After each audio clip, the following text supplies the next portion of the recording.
the Honorable Ministers of the Council, members of the media, radio listeners via Simartinga Radio 107.9 FM, respective radio stations island-wide, Tel TV Plus Channel 15, and online viewers.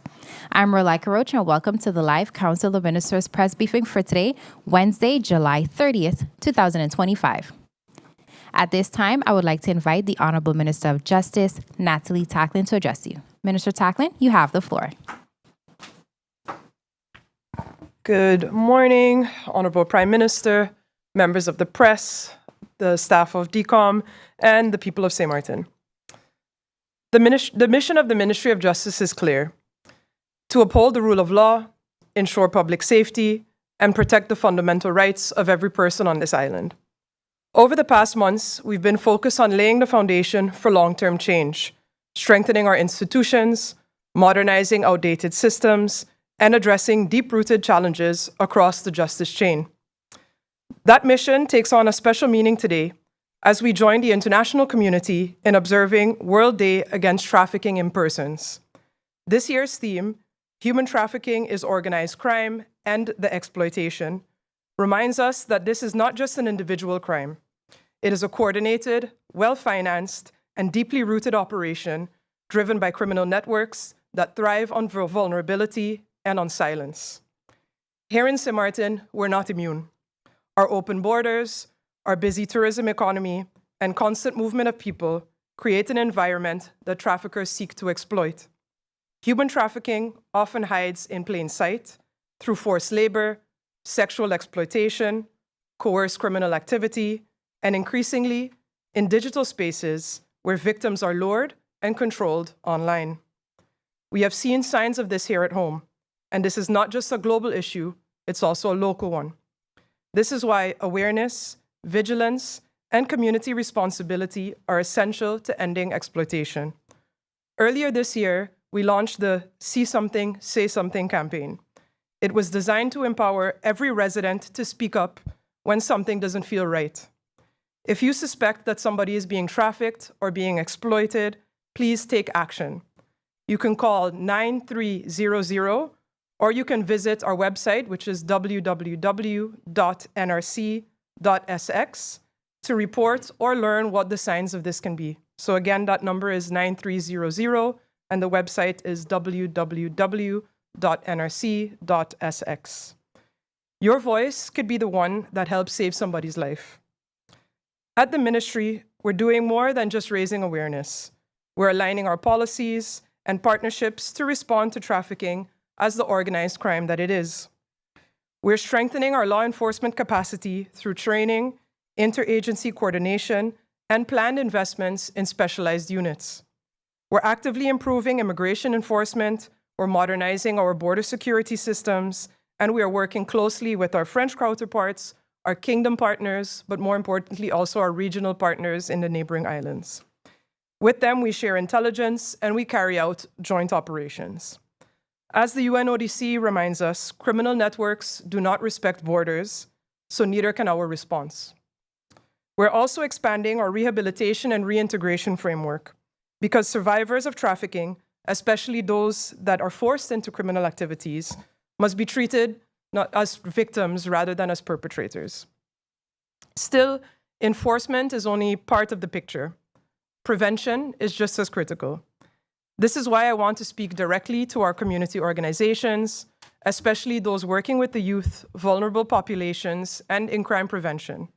The ministry is encouraging you to submit proposals to our Crime Prevention Fund. This fund exists to support the work that's already happening in our community. If your organization is reaching at-risk groups, mentoring young people, or helping to create safer spaces to help prevent crime, then please, we would love to partner with you. A safer St. Martin will not be created by legislation alone.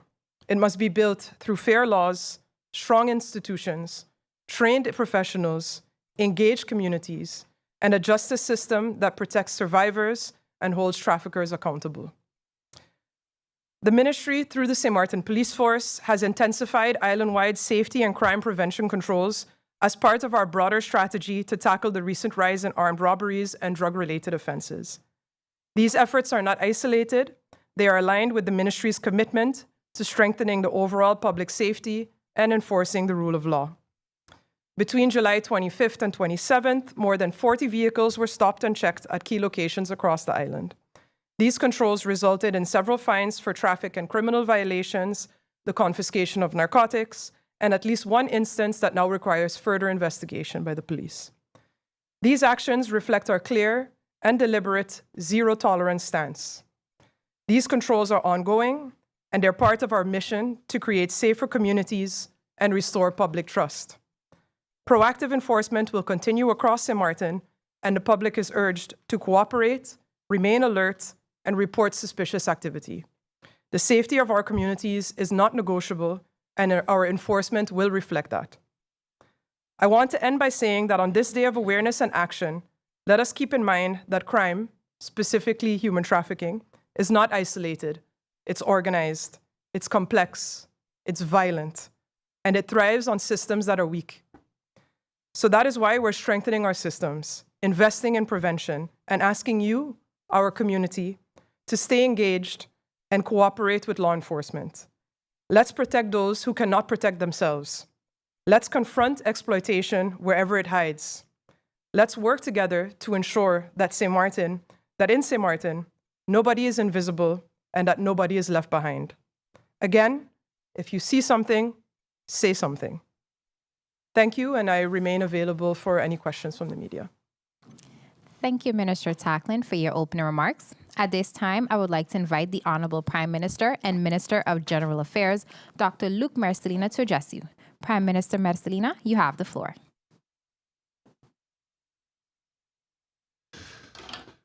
Thank you. In the first place, people of St. Martin in general, my Minister of Justice, representatives of the media, and the members of the Department of Communication of Government, good morning.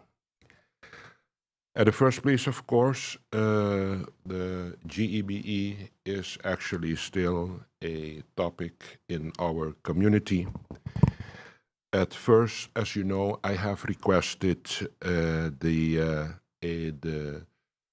RAC BTP to proceed with a investigation to see if we can get a good overview and recommendations to see how we can intervene and mitigate the high invoices that we are receiving for energy and water consumption, especially the consumption of energy.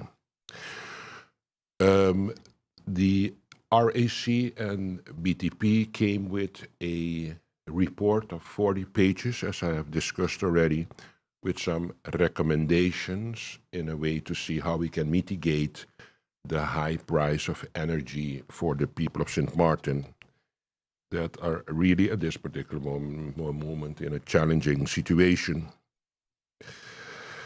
After receiving the report, I have directed a letter to the GEBE in which I presented the recommendations of the RAC BTP. They, in the meantime, have received these recommendations. As shareholder, we completely realize the challenges of the people of St. Martin, and we also, as government, would like to see some relief for the people of this country. GB is in actually some disagreement with the proposals of this report. As you can recall, I even mentioned that there was a proposal in that report for a reduction of the energy price to about 6 to 7 cents per kilowatt hour. But GEBE is not completely in agreement with that proposal that I mentioned in my letter to them as a recommendation for the mitigation of the high energy prices. And the disagreement is actually based on the fact that they are realizing the vulnerable financial status of the company. So on the one side, we have the people in the challenging situation of the situation that they're in, the social economic status of the people of our country. And on the other side, the board realizes the vulnerable financial status that the company is in. That does not mean that this Prime Minister and this government is giving up on this, although some reluctancy on our proposal. We had already 2 meetings after presenting my letter to them with the conclusion of the RAC BTP, and we are in full deliberation with each other because we strongly believe that something must happen in the reduction in the tariffs for energy that the people of St. Martin are encountering.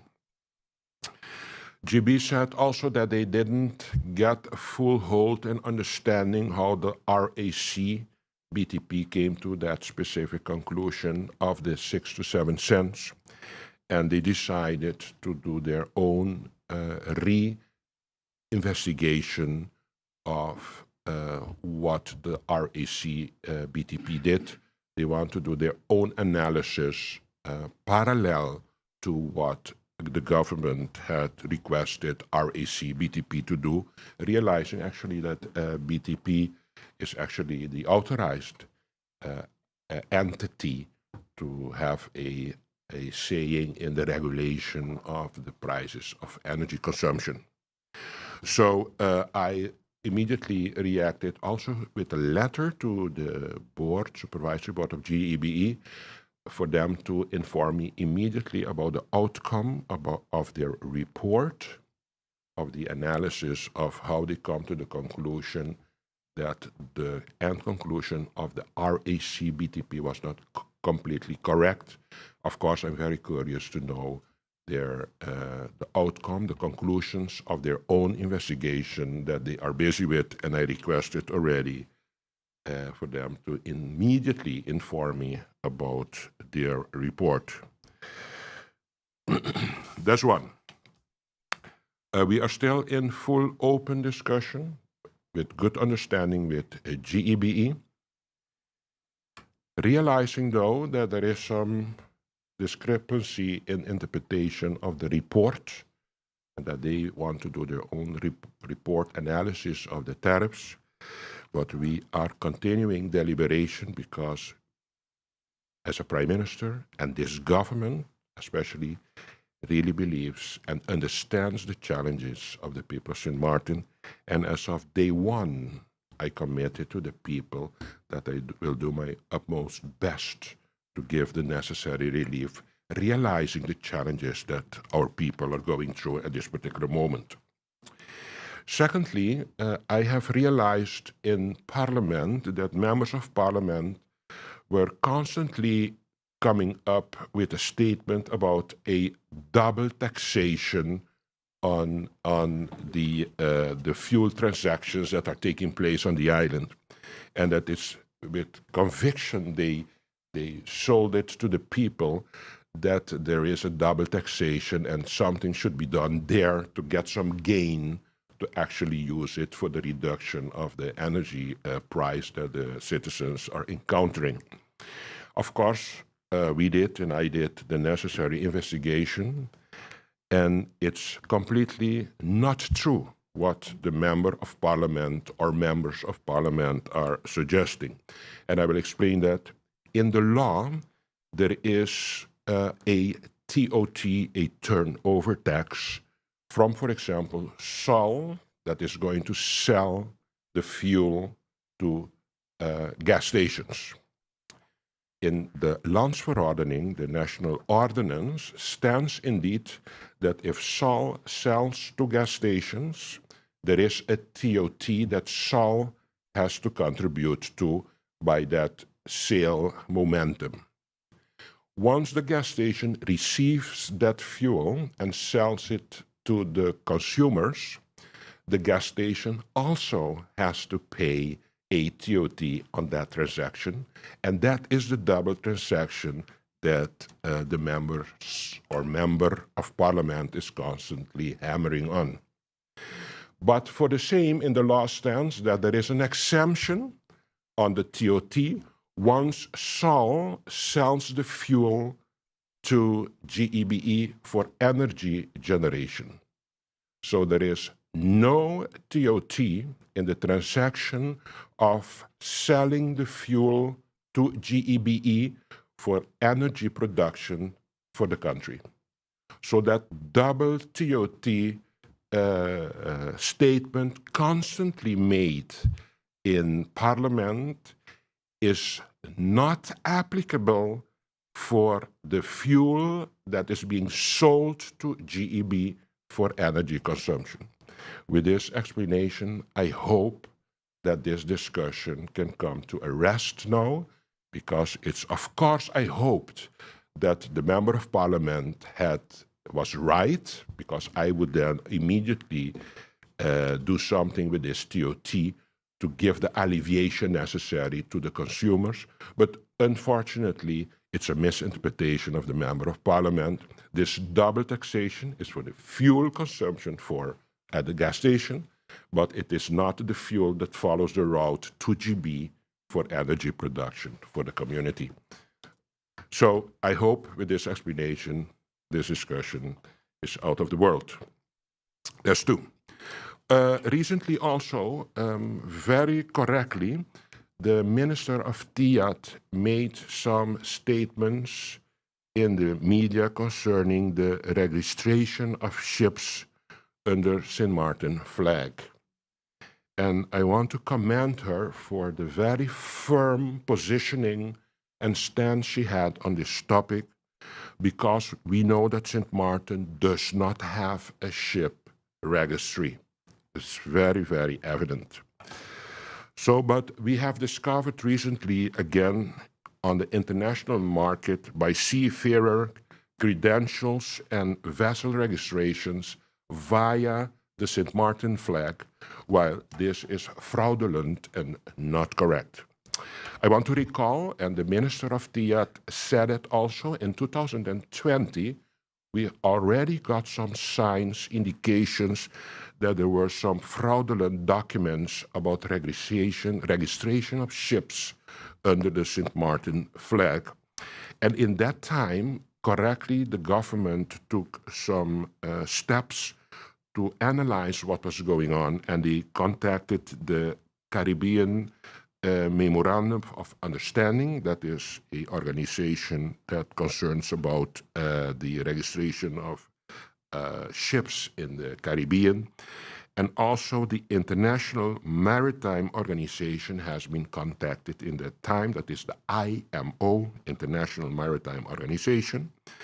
And also in that time, the Kingdom Maritime Administration has been contacted correctly. So it's not now for the first time that we discovered this. This occurred in the past already. But every time this pops up again, I think is the responsibility and task of government. And of course, of the Minister of TIA, that did a wonderful job to take the necessary actions again for us to get a good control about this fraudulent actions that is going on in the world. We even know that there is some organization called the MSTA and the IMS. These are two entities that are actually offering these documents to the ships. So we are so far. And actually, it's important for us to know here, and I will repeat that the country St. Martin does not have any international flag registration for ships. It's very important. And I decided, next to all the actions that the Minister of TIA took, that today or tomorrow, the letter is almost ready. As you know, I had a few weeks vacation. I started Monday, and I decided immediately to start with a draft letter that I'm going to send to the government of the Netherlands through the Minister of Foreign Affairs, for me once more to inform him about this development, and seeing the fact that it's about international affairs, for him once more to take the necessary measures for us not to damage the reputation of the countries in the kingdom, because this falls under kingdom.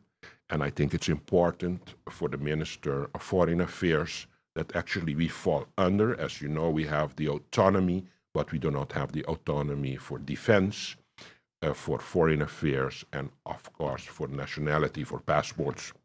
And seeing and realizing that, I decided that I'm going to send a second letter for the Kingdom government to be well aware that in St. Martin we will not tolerate this international fraudulent actions that is taking place that can harm actually the reputation of St. Martin.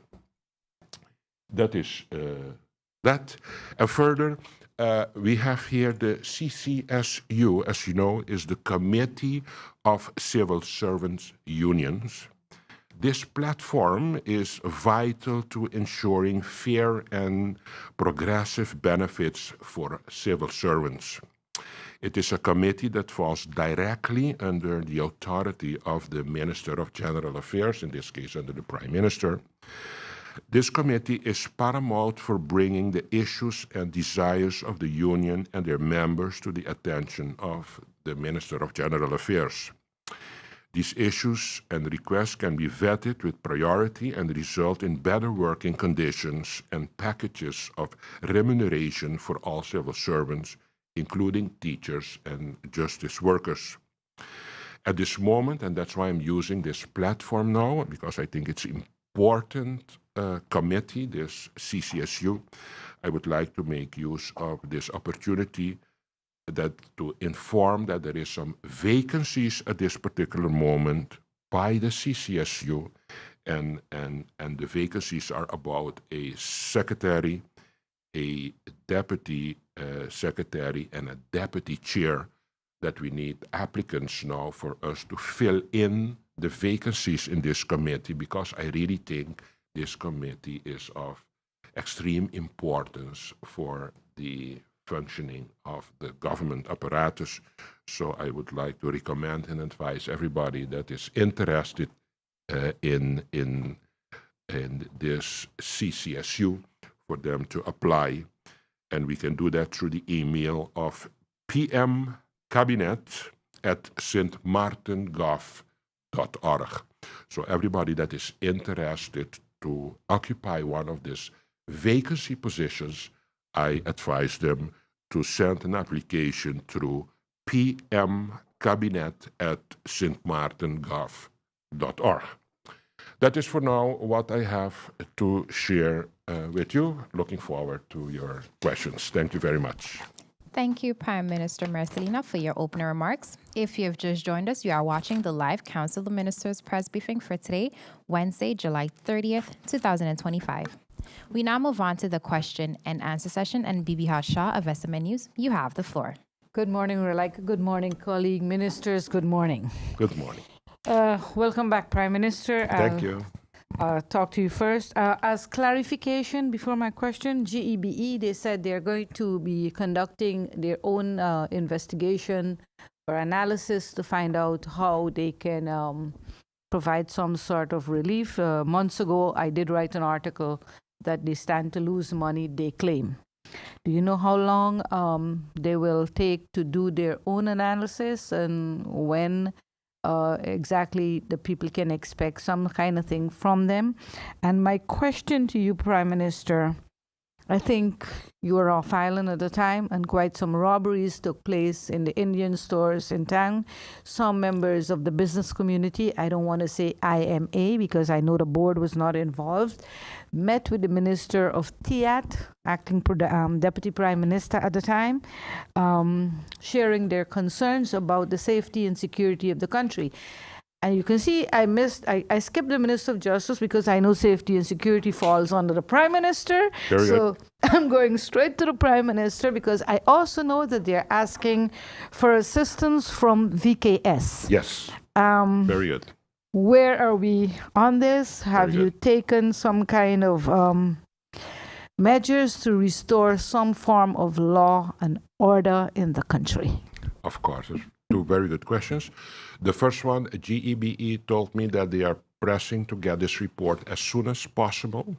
And for me, all this had to be yesterday, knowing my concern and realizing the severity of the challenges of the people in this country. So for me, it had to be yesterday. They did not give me, to be honest, a absolute ultimatum date, but the way we have been communicating with each other and the regularity of these meetings, I can assure you that I will continue pressing for us to get this end report as soon as possible, because I stay by my point that something has to happen for the people of St. Martin. It's not a luxury that we're talking about, it's an absolute necessity, and my passion is for sure to see, with resistance or without resistance, I think something must happen seeing the suffering of the people of St. Martin. That's one.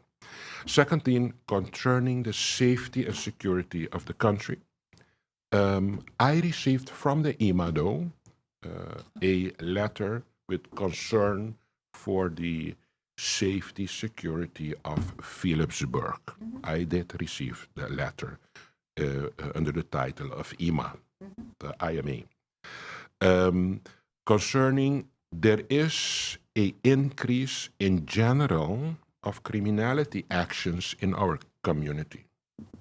I have been informed that it looks like there is an increase in criminality actions in Philipsburg.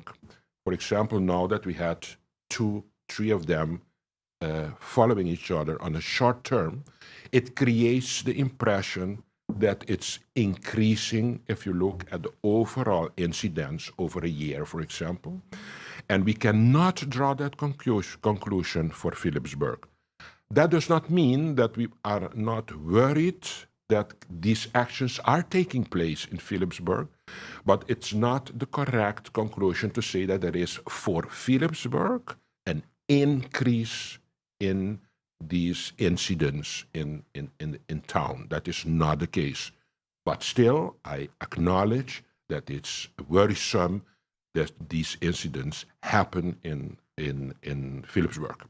Secondly, you're talking about security and safety, and also what we call openbare orde. That is what we call in Dutch. And then we have, of course, the Minister of Justice again. And I think safety, security, openbare orde is something that we have to do together. And of course, they requested also assistance from the VKS, of course. So I had already, coincidentally, a meeting since I started Monday already, because I know this is a burning issue. I had already a meeting with the Minister of Justice because I think this is a teamwork effort.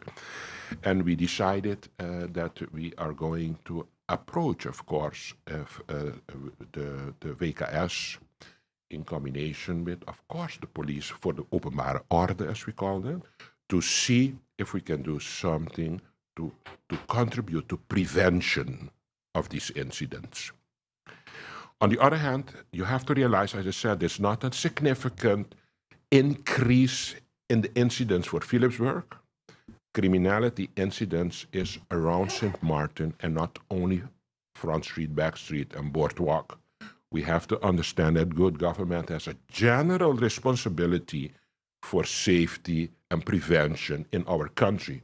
So as a Prime Minister, of course, I wanted to go good in our town because it's a center where we have a lot of agglomeration of tourism, and it's important for our PR that St. Martin and Philipsburg is a safe place for our tourists. But on the other side, I, as a Prime Minister, must not forget it's not only focusing on my prevention on town alone, but I have a responsibility for the safety of our people in general in our whole country. Secondly, VKS, we have also planned already a meeting. Not only I had a meeting with the Minister of Justice, but I have a meeting planned also with the police, head of police, and VKS, and the Minister of Justice and myself, for us to go into the discussing the possibility of that. And I think it's not correct for us to start now talking about this while the official meeting did not take place, but because you asked me that question, and for you to know that I'm proactive in everything, yes, indeed, we have already a meeting planned with all stakeholders, being KPSM, Minister of General Affairs, because he is the supervisor and the end responsible one for VKS, and of course the Minister of Justice. So there will be four stakeholders in this meeting. And of course we would like to see how we can actually contribute to increasing prevention for criminal actions in our country. Next to that, there is a third one, is of course the price tag. Everybody wants everything in this country, but everybody knows also that financially the country is encountering some challenges. And it's easy to say, put VKS in town, and let's put a shift of three times 8 hours, and then and the price tag of this is who is going to pay if this is not budgeted in our budget of our country. So in St. Martin, everyone wants everything the whole day, but we forget that everything that we want is related to a price tag. And if there is a solution, and I believe that criminality is a common responsibility of government, private sector, and also the citizens of this country. If we can get public, private cooperation and contribution financially, it of course will also help and smoothen the discussion about the presence of VKS, for example, on the request of the IMA, the Indian Merchants Association, for example. So we want everything. This Prime Minister and this government wants everything for his people, but his limitation and his frustration is always the money that he does not have, because every problem that people discuss in this country, the Prime Minister and the ministers in this government also realizes that they're there. But solution comes with a price tag. And our biggest challenge is to get a budget that is actually sufficient to actually service all the desires of everybody in this country. I wish and I hope one day to get this country at that level that we have more financial space to do what we have to do for the people of St. Martin. Thank you, Prime Minister. Thank you, Bibi. I would now like to invite Emil Lee of Island Nature Radio. You have the floor. So, Prime Minister, first a clarification question. You referred to that the perception that there's an increase in crime in Phillipsburg isn't true. So just for clarity, has the number of criminal incidents on the island also remained the same? Are you referring only to Phillipsburg? I'm referring only to Phillipsburg. And how about for the island in general then? Is there I do not have the statistics. I have to be careful. I don't have I see the Minister of Justice saying there is. Maybe perhaps we can give, after my round here, the Minister of Justice the opportunity to give answer on that one. But specifically, the statement that I made is directed to the incidence of criminal act in Phillipsburg. Okay. So we see, of course, things happening that we disagree with, that we think is not good, but because we have some intensity of recurring action now, we think, it's increasing for Phillipsburg. But if you take the statistic in general, you spread it, it appears not to be more than the former years. So again, in clarification, so while we refer to statistics are a funny thing. Yeah. And it doesn't comment necessarily to, let's call it the severity or the level of aggression in those crimes. No. So that is not measured in your statistics because there is a perception the amount that of incidents. There's more armed robberies, more violence. So that isn't taken into account in your statistics. No. Okay, good. Thank you for the clarity. So my question actually has to do with GB, and I thank you for a very good, detailed elucidation. As I understand it, the current rate for GB is somewhere around 34 to 36 cents per kilowatt hour. When you say you're looking for a reduction of 6 to 7 cents per kilowatt hour, you're talking about a 15% reduction is, as I understand, what your target is. But if you look around the rest of the Caribbean, I think with the exception of Trinidad, who produces their own oil, right, the rate of 36 cents is actually fairly common throughout the Caribbean. Yes. GB's already absorbing the increased cost because you're using multiple containerized generators that are running on diesel, which are by nature less efficient than the mega generators that are in the process of being purchased. So I think it's important to set expectations with the public clear, not to over promise, not to have people expecting too much. So what is a realistic expectation if the 15% GB is saying is not reasonable, just to sort of paint, I mean, so 15% is the maximum, but probably this will settle somewhere between 10 to 5%. Could you just throw out a number, what you think would be a number that the people could say, okay, roughly this is what we're looking at, so they're not expecting a 20, 50% drop? Mr. Lee, it's a good question, and I hope I had this answer a long time ago for my people of St. Martin. But unfortunately, although all the efforts and nightmare I have about this, I cannot give you an answer because people are going to remind me on my statement of today. And I don't think that is the correct way of creating false expectation that I cannot back up. I think a strong point of this Prime Minister is that he actually backs up what he says. He does not give people false hope. He's not going to create illusions. I just want to stay correct with the people, honest with them, and I'm working very hard and I'm very committed and engaged to see what I can do because I really believe, I said, something has to happen. I did my part as shareholder of GEBE. As I told you, we have the corporate governance structure between the shareholder and the government-owned company that limits also my authority to give command directly and say, this is what has to happen, because if I had that possibility, I would have done it a long time ago, knowing myself, but I have a corporate governance between me as shareholder and the government-owned company, GEBE. So, and my only way that I think I will be successful is to keep open, correct, transparent communication with GEB, what I'm doing, although the fact that I'm not getting the cooperation that I hoped I would get concerning the suggestions that I give him about the 6-7 cent that I spoke about, I still believe that there should be a solution, and that's why I'm maintaining this open, correct, transparent communication without tension fields in it, because at the end of the day, it's not about me, it's not about GB, it's about the people of St. Martin, and that is my aim. Thank you, Prime Minister. We now move on to the second round. Bibi, you have the floor. Thank you, Rulaika.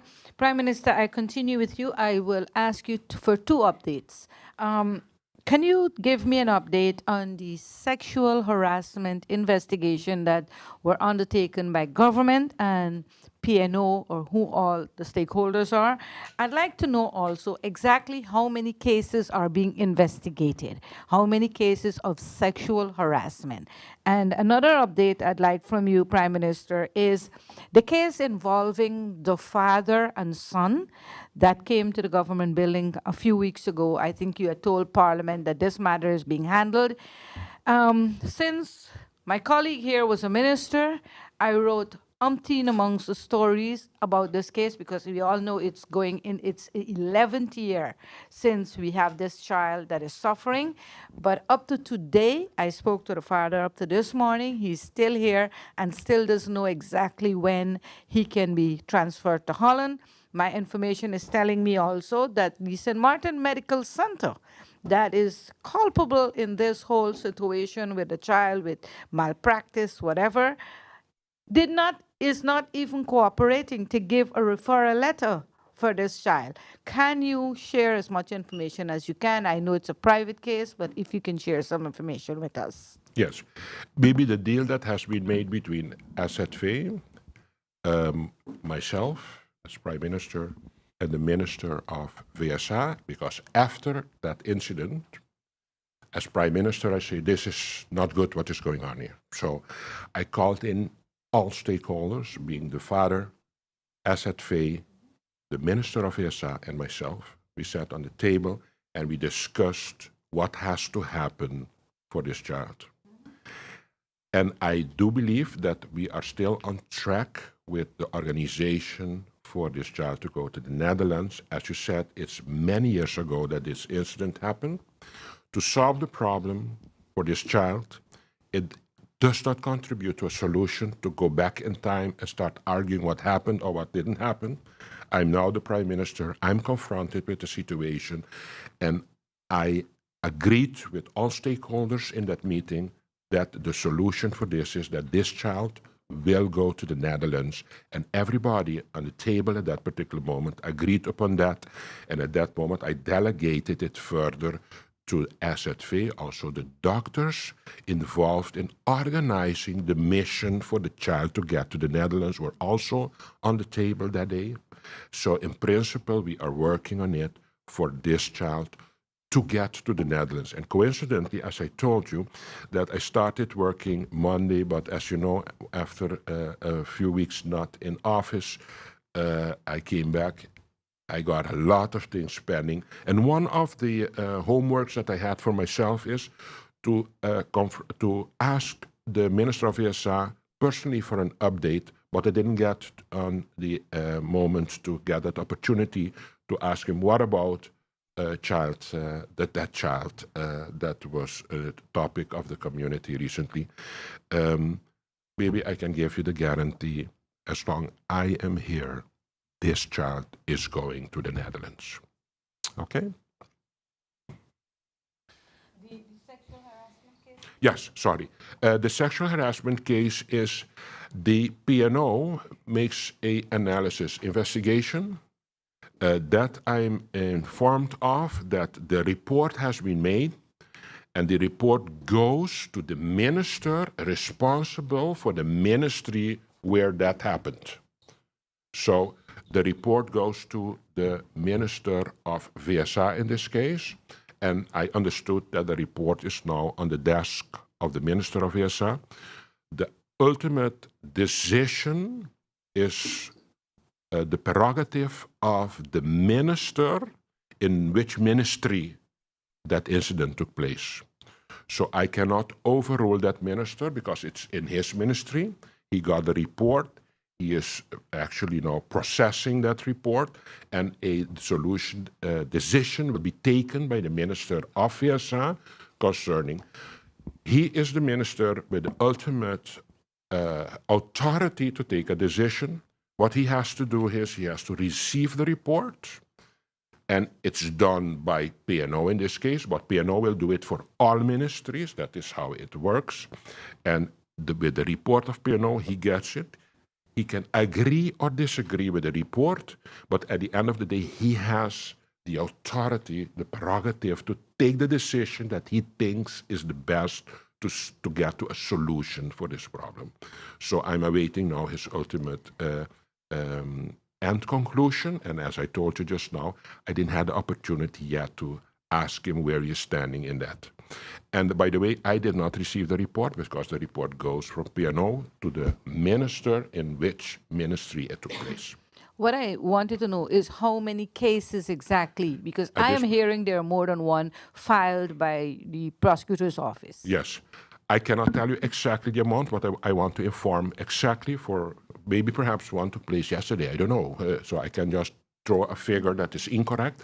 I for sure will want to come back on that one after asking my ministry this specific question. Thank you, Bibi. Thank you, Prime Minister. Emil, you have the floor. So, Prime Minister, in keeping with the discussion about GB, so as we look at the cost to the consumers, there's of course the actual fuel cost and all of those things which you're currently looking at. But the other thing to look at is efficiency and the production side of it. So we spoke in the past about how the Netherlands made around 33 million euros available for sustainable energy projects development for St. Martin. Is this project going to be a government project, or are you going to sort of hand that money over to GB, or what is the future of sustainable alternative energies for St. Martin look like? Very good question, Mr. Lee. That extra money that we have for redirecting the future sustainable energy for a country, and in this case, St. Martin, that is going to happen we were busy with it, but we had this calamity of the energy crisis. And then we had, unfortunately, the passing away of the temporary manager. And then we were, and now still in the phase of finalizing the appointment of the C-suite of the organization. There is a lot going on now, while there are also reports there that has to be processed by the management team, the new management team. At the end of the day, it's about the future vision of alternative green energy for St. Martin. And secondly, combining this amount of funds with the future vision. And you asked me who is going to get that money. The money is, at the end of the day, the government is the shareholder and has the end responsibility of the government-owned company. And this money will not, just like that, in a wiring moment, just being wired to a GEBE. It will always go in a supervised way with accountability, with a timeline, with a significant plan of approach to realize all the ultimate targets that we need to make it more efficient and cheaper at the end of the day. That is what we all want, for it to be more efficient and cheaper for the people of St. Martin. But just giving this amount of money to GB and say, good luck with it, is not going to happen under supervision of this government. So 2 clarifications. Yeah. So will you be then the point person in charge of how that money is going to be directed? When it goes bad with GB, the community comes to me. Okay. So I better assume responsibility for this amount too, because at the end of the day, they will not go to GB, they will come to me, as they did with the energy crisis that I inherited when I went in office recently in May last year.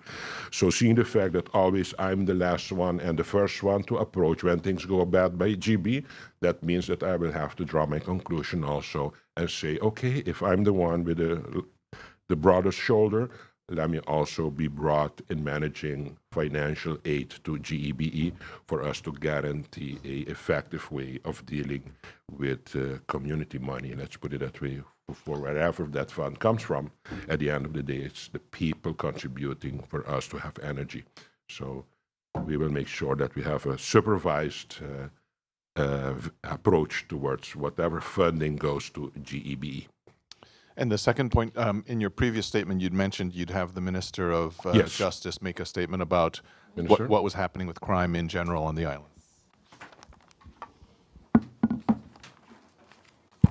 Yes, yeah, I think while it's a shared responsibility in some cases, safety and security is under the Ministry of Justice. So poor PM that just got riddled with questions about crime statistics. So I think maybe I'll go back to the initial question regarding the IMA and the request for VKS and kind of the background of where that came from. And there was also a press release to this effect a while back when we had a joint meeting that was requested by the Indian Merchants Association that I held with the CPO from Front Street, along with the Chief of Police and representatives of the IMA. And within that conversation, we had made agreements to reestablish the police substation that was located on the Captain Hodge Wharf. So that is ongoing presently.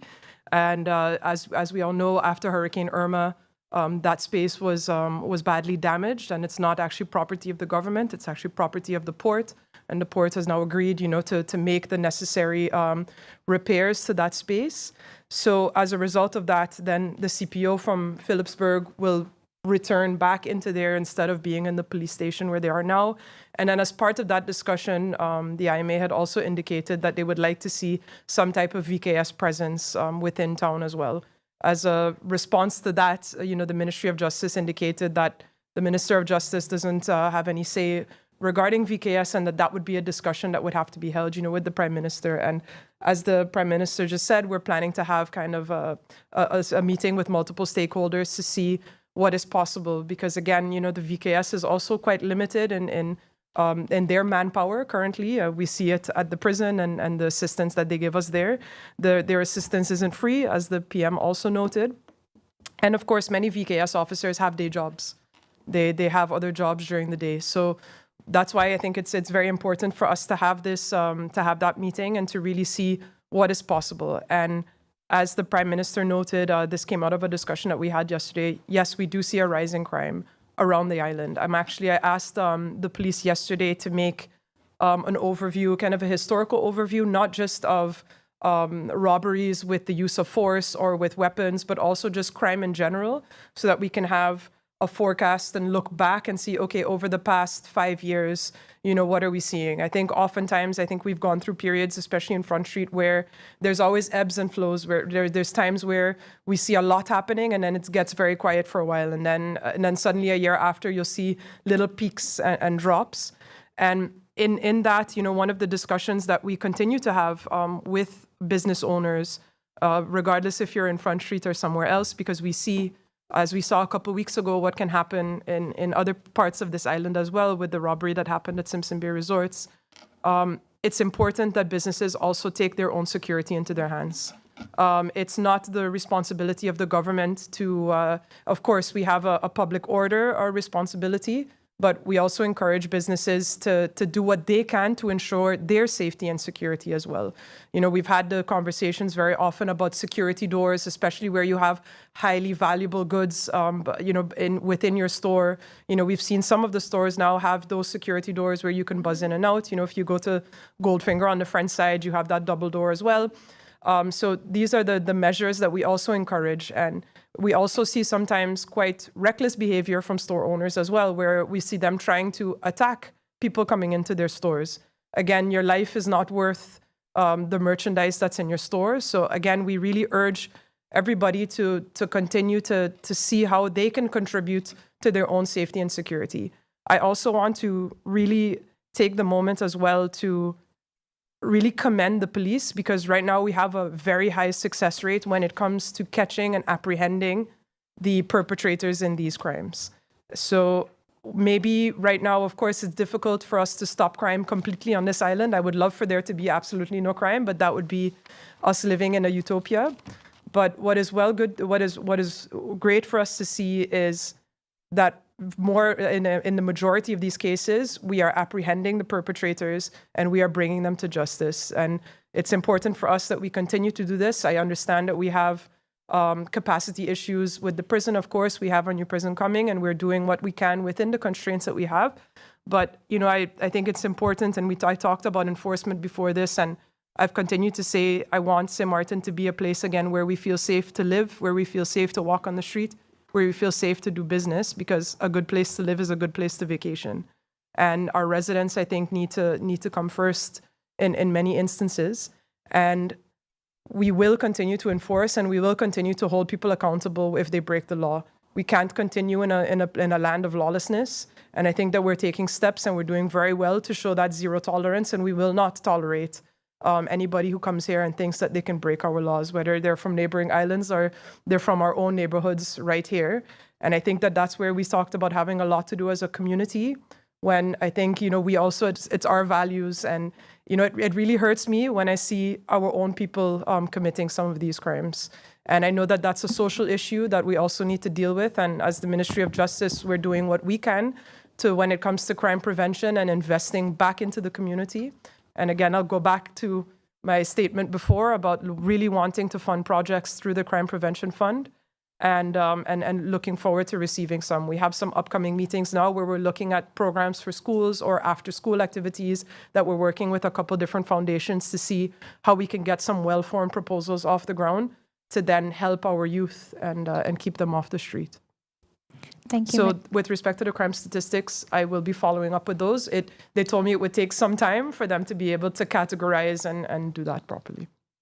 Thank you, Minister. We now move on to the third and final round. As we only have 3 minutes left, I can only allow one question per media person. Bibi, you have the floor. All right. I wanted to ask a clarification on the figures, but I'll go to my question. Minister, the residency permits, there are quite a number of people that have contacted us that their permit are unjustifiably denied, and this is because of the glitches that are taking place with the system that is not functioning properly. At which point would the ministry decide, well, listen, if I'm not seeing the document that is uploaded, then I should contact these people and ask them to bring it in manually rather than just denying the documents? And have you addressed the matters of backbiting within the ministry, within the staff? Because at one point you said they were not coordinating, they were kind of, doing things haphazardly. Have you addressed that? And the system issue. Yeah. When you say, sorry if I can ask for a clarification to the question, because when you say that they're denied for, do you know if because they're missing documents? Because yes, missing document. They're not seeing the document, even though the person have a number and said they submitted a document. Because of the glitches, on that end, they're not seeing them. Correct. So those. So it's funny because even this morning I got a clarification on. I had some permits come to me yesterday, for example, where I noticed that they were permits. So the way it works is I validate a permit in the system. When it comes into my queue, a person receives the system generates an invoice for the person to pay. They pay, they upload the receipt, and then that permit is printed out and brought to the minister for signing. So I realized that I had some from April, because I can see the date that I validated it. And I said, but, I looked at the receipt. The receipt was from May. And I said, how is it possible that this is only now reaching my desk? So I was quite upset. And with the story, what I was told today was, these were a couple cases in which the person paid, but then the receipt didn't go into the system.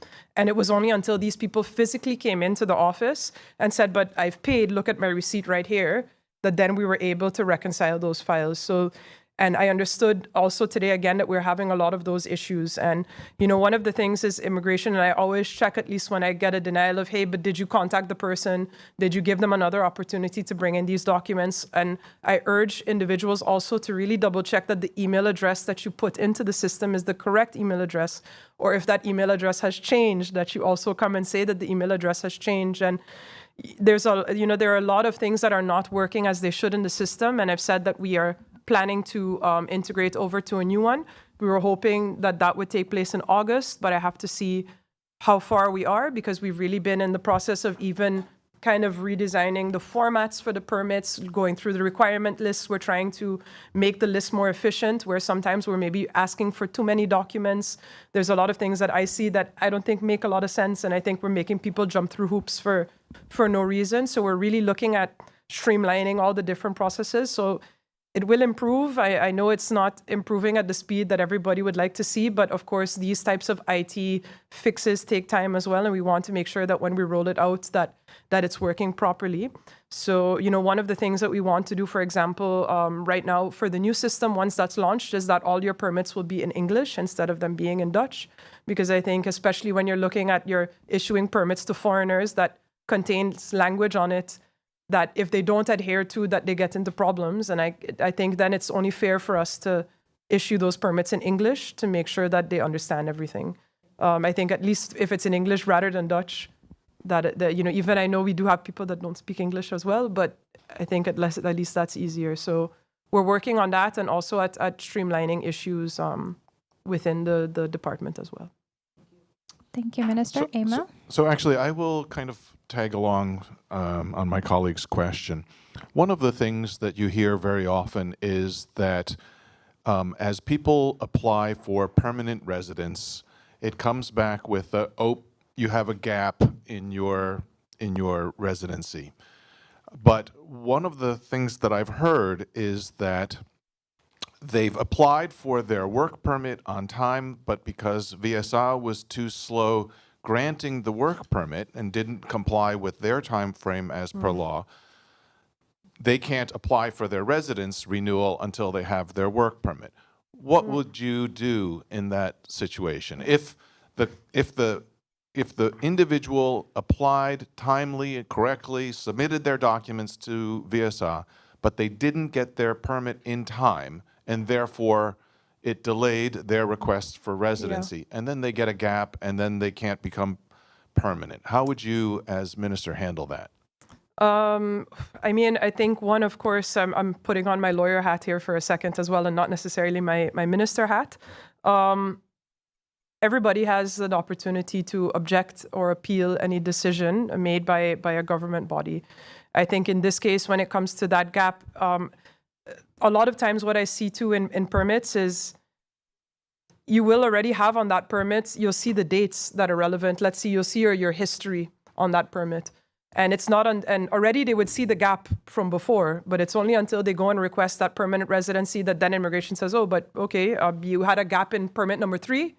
So therefore now you do not yet qualify, and then we'll say you qualify in 2 years if you submit everything on time. And so, I think it's important for individuals to keep in mind when you receive that permit, if you see that gap, make an objection and bring in your paperwork from labor to show that, okay, I was on time, labor didn't adhere to their timelines, and therefore I have this gap.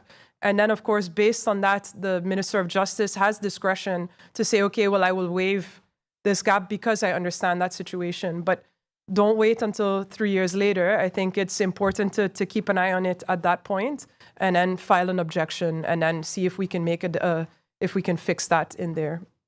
Or even, I think in that case, even if it's a later permit, if you still have all the proof, of course, that becomes a little murkier if you're 5 years down the line. But I think if they have the paperwork, submit that objection. We have an objection committee at the immigration office as well that handles objections. So we're happy then to look at it in that perspective.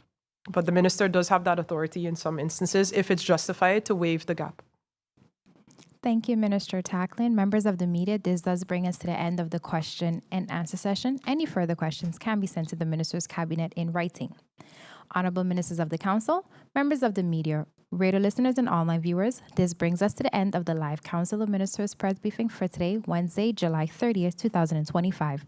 For rebroadcast, tune into stmartingov.org, St. Martin Gov Radio 107.9 FM, Tel TV Plus Channel 15, the official Facebook page of the Government of St. Martin, and YouTube channel Government of St. Martin. For video on demand, be sure to log in to the Government of St. Martin's YouTube channel. On behalf of the Department of Communication and the Government of St. Martin, I'm Relaika Roach and wishing you a pleasant day further.